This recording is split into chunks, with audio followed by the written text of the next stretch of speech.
We're back out at the Big Lake once again, and today we're talking about a springtime presentation that most anglers don't even think about, and it catches piles of fish. Don't want to miss this one. Stick around. There we go. Oh, I got you. Keep pressure on you. I got you. That's a nice one. Oh yeah. Woo. He's digging too.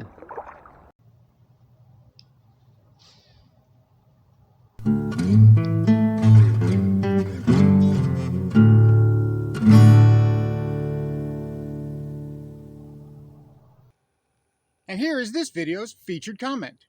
Congratulations! If you would like to have your chance to have your comment featured in an upcoming video, all you've got to do is leave a comment. And now, on with the video. Welcome back to Lowbrow Fishing. And here in South Mississippi, well, we are definitely on the tail end of the spawn. The spawn here at the Big Lake runs from early March to late March, and since this is very end of March, well, the spawn is definitely wrapping up. Those big girls, they've deposited their eggs, and they're heading back out to deeper water. They're going to stage up for a little while, back out in these bigger open areas that has a little bit deeper water before heading out to their summer home out deep. And while all year there is a population of fish that do like to hang out shallow, most of the big girls, they go for deeper water. But even if you're not in the spawn or you're not even in the pre-spawn yet, there is a presentation that I like to use which works pretty much all spring, because the spawn, when it does hit your area, it's going to happen in waves. Like we talked about before, you're going to have some of those fish that are staging up just offshore at the mouths of creek arms or on flats or wherever else that they can group up before they head up back into the backs of the coves where they can spawn. And we can use this technique to take advantage of that and catch some really nice fish. It's something that I've been doing for the past couple of years, and as soon as I started doing it, well, it started to pay dividends.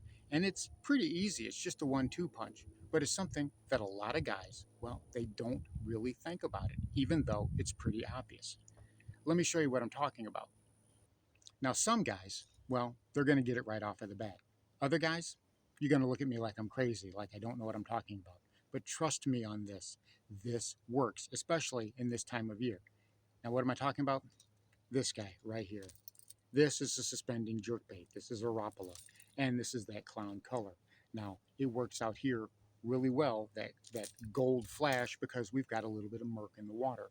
There's some stain to it. It's kind of got a dirty tinge. It's pretty clear. You can see the bottom of what's going on, but there's just a really dark tint to it. And today we had some overcast clouds, so I went with this gold pattern. If it had been more sunny, a little bit more calm, I would have been with a chrome pattern, and it would have probably done just about the same thing. Now, in the wintertime, everybody knows about a jerkbait, right? Everybody and their brother is working a jerkbait in the wintertime. But in the pre-spawn, in the spring, when that water warms up, don't put these away. Do not put them up. They make a great search bait, especially when you're looking for those bass that have grouped up in those staging areas at the mouths of creek arms, off points, or whatever. And you can use these from the bank. Just because you're not on a boat does not mean you don't need to have a jerkbait tied on. Trust me, whether you're working from the bank, whether you're working from the boat, it does not matter. I have caught so many fish over the past year working from the bank with a jerkbait, and it starts right now. Right now is actually my most productive jerkbait time. I do better in the spring and then into the summer on a jerkbait than I ever do in the winter. So this is something I pretty much have tied on all year. And there's one guy in particular out there. Yes, I'm looking at you, Steve Rogers. You're the guy who pretty much got me into throwing this all year. So thank you very much. It was a great idea to get people turned on to this, and I'm telling you, it's a fish catcher. It works. But this is only part of the puzzle. This is only half of it. I'm going to show you how I'm working it on the water, and then I'm going to show you the other part. Oh yeah, that looks pretty good. We've got some murkier water. Working that jerkbait fast.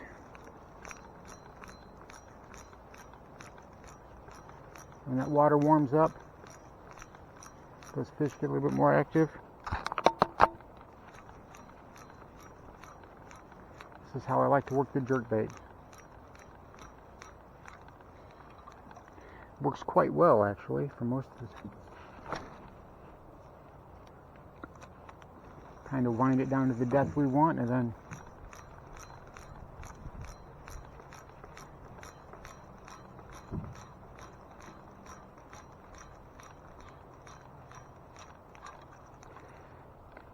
still has a really nice action to it.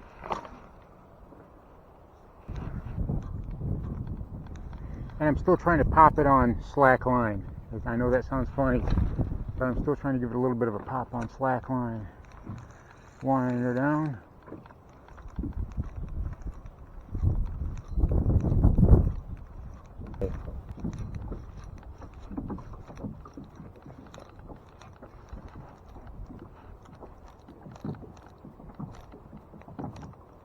I'm going to try fishing it more like a traditional jerkbait just for a minute.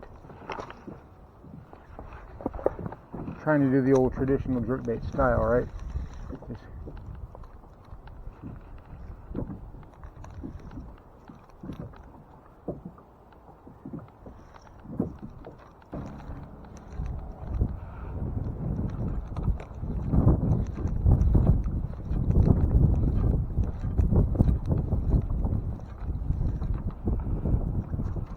oh, there we go. That's a nice one too. Ooh, that's a good one, kids. Oh, that's a good one. That's a good one.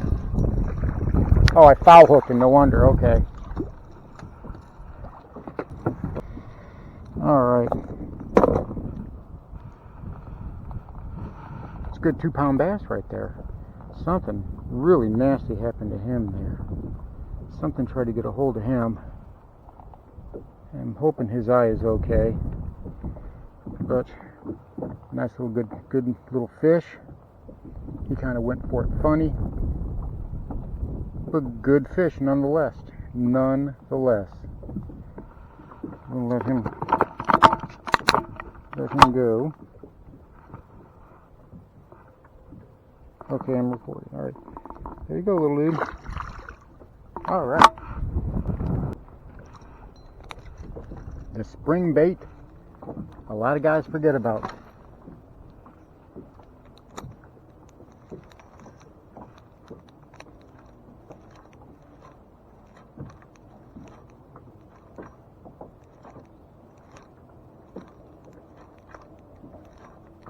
There we go. Got another one. Ooh, that's another good one too, kids. Have I got him foul hooked? No, I got him pretty good. Alright, so we found the pattern. Let me get you. So we have found the pattern. There we go. This one's smaller. Probably, I don't know. Probably at 1.5 pounds. We'll call him 1.5 pounds. Beautiful little largie. Look at how gorgeous that thing is. Our nice new pretty little fish. We know where they're at. We're going to go ahead and let him go. Thank you, buddy. Alright. So that's what I was talking about. A lot of guys in the spring, they're going to sleep on that jerk bait. Don't sleep on that jerk bait. We found that school and we found the pattern. So as you can see, I work it a little bit faster than I do in the winter, although I'm still working it on a slack line. Couple of pops, let it rest, but not for nearly as long because that water's warmer, those fish are more active, and I basically can turn that jerkbait into a reaction bait like it would be a square bill or a lipless crank. And it's very, very effective, especially on those staging fish because they're still looking to feed. They're looking to gorge up just a little bit more before they head to the back of those pockets. Or if you're like us and you're getting those post-spawn fish that are coming back out of those pockets, well, they're still looking to feed and you're able to get them with the same technique. Today, it worked great for me. I worked that jerkbait out here in this open pocket and I was catching fish. Once I hit that pattern, I knew it was on and I knew I was going to be in for a good day. and we caught some really nice fish working that pattern. So I said that there was a second part to this. What is it? Well, it's this guy right here. This is just a Texas rigged worm, and it'll work along with a wacky rig or a NACO rig or a Ned rig or whatever suits you. And the point is to have a follow-up bait, a presentation where if you're not getting the strikes that you like, well, go back in with something a little bit more finessey. And I guarantee you're going to pick up some of those straggling fish that you were missing the first time around.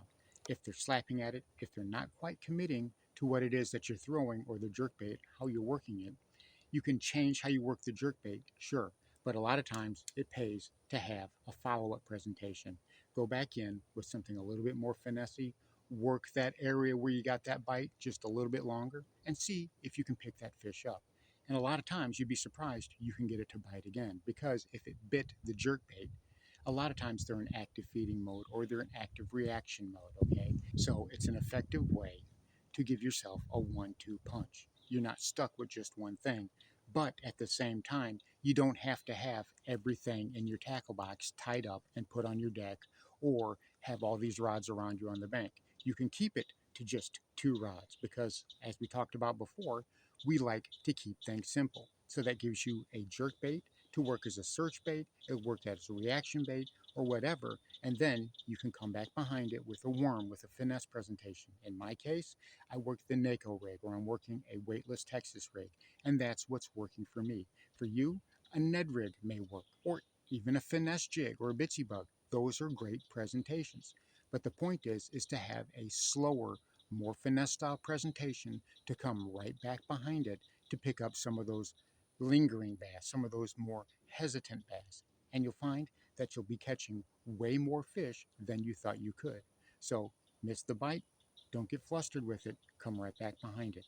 And it teaches you a valuable way of going out on the water to fish. You learn something that the pros do. If the pros miss a bite, they go right back in with a finesse bait and try to pick up more fish. If, for instance, they're fishing a brush pile and they feel like they've taken all those active fish off of that brush pile with a swim bait or a spinner bait or a crankbait or whatever, then watch them. They'll throw right back in with something like a shaky head or a Ned rig just to see if they can get a couple more fish off of that pile before moving on. Because when it comes to working an active spot, you want to get every little last bit you can out of it before moving on.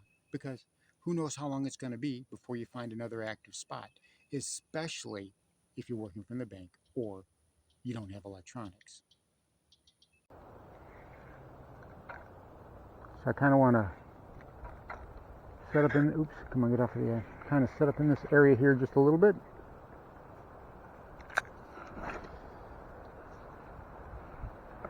And work this area.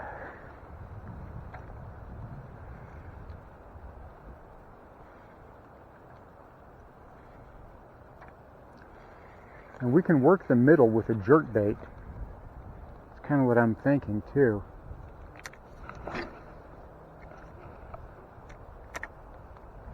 And I need to get,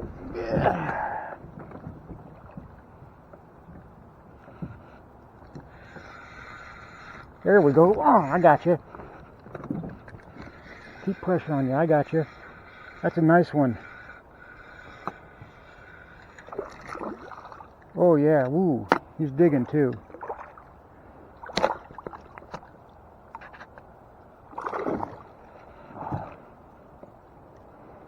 That is a nice fish right there, kids. Look at that. Oh, he went after it too. There we go. That's the best fish today. That is the best fish today. That's easily 2 1/4, maybe a little bit better. That's a beautiful fish. All right, buddy. And that's what we wanted. Let me let you over on this side.